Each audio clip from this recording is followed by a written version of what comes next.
রাজধানীর বাজারে ঠিক যেন নিয়ম করে বেড়েছে নিত্য প্রয়োজনীয় জিনিসপত্রের দাম। এমন কোনো পণ্য নেই যে তার দাম বাড়েনি। প্রতিটি পণ্যে বেড়েছে 20 থেকে 30 টাকা।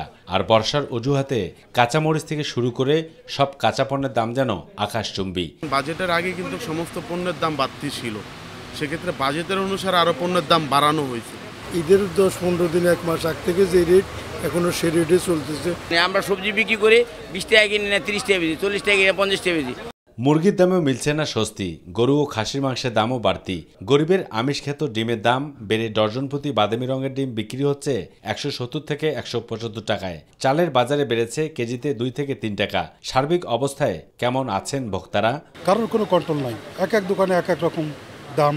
একটা তরকারি কি আমাদের দেশে হইতেছে সেটার দাম কি 100 টাকা হইতে পারে কেজি? কাঁচা পণ্যের দাম কি সত্যি কি আমাদের সাধ্যের মধ্যে কি আছে? না, সাধ্যের ভিতরে নাই। গরিবেরা এই বাজার করে খাওয়ার মতন তাদের শক্তি সামর্থ্য নাই। আমি চাইবো আসলে কর্তৃপক্ষ এই সমস্ত বিষয়গুলোতে অ্যাটেনশন দিক।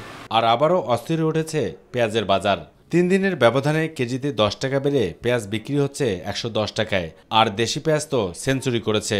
তবে মশলার দাম বাড়ার ক্ষেত্রে সবচেয়ে এগিয়ে রয়েছে এলাচ।